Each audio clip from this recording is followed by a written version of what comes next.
Nashville. Look for snow showers this morning, partly sunny this afternoon with highs in the low to mid 30s, partly cloudy and cold tonight, lows in the lower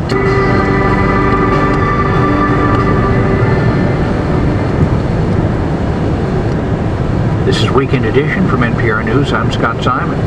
Who done it? You know, who wrote the first detective novel? Way before Chandler, Hammond, or Robert Parker. Maybe somebody who wrote it in the parlor with a quill pen. With all the clues and answers, our own literary detective, Paul Collins, has done some sleuthing and figured out who wrote the first detective novel. He joins us from the studios of Oregon Public Broadcasting in Portland. Thanks very much for being back with us, Paul. Oh, it's good to be here. So, what was it, Paul? The Notting Hill Mystery. You know, the usual suspects are Edgar Allan Poe, because he wrote the Murder in the Rue Morgue in 1841, which, you know, most people would consider to really be the first piece of detective fiction. It's the first short story with a detective at the center of it. Or Wilkie Collins, who wrote The Moonstone, and he kind of married Poe's idea with the sprawling novels of Dickens. And that was in 1868. Almost all of the elements that we associate with detective fiction you can actually find in those early works. The kind of eccentric but brilliant detective, the bumbling local constables, the mystery in a country manner, red herrings, reenacting the crime. All that stuff is in there. And so, you know, they're typically thought of as kind of the parents of the genre. It turns out that there's kind of an eccentric uncle living in the attic, though. So, who done it? Well, Charles Felix did it, but the real mystery is we don't know who Charles Felix is, or at least didn't. Started to look into it.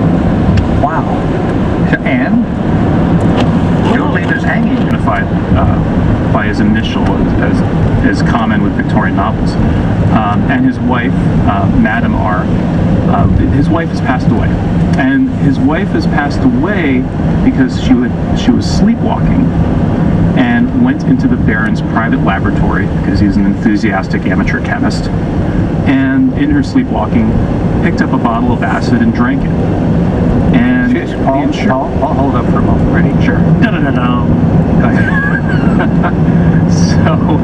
So it turns out the Baron has a life insurance policy on his wife.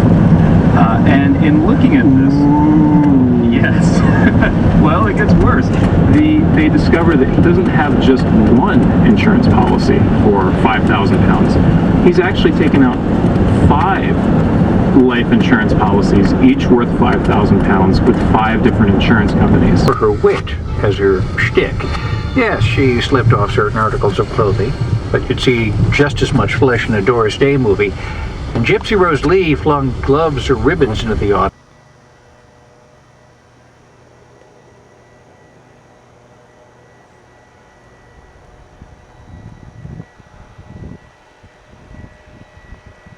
Adventures of Huckleberry Finn, published in the U.S. in 1885, uses the N-word, according to one librarian, 219 times.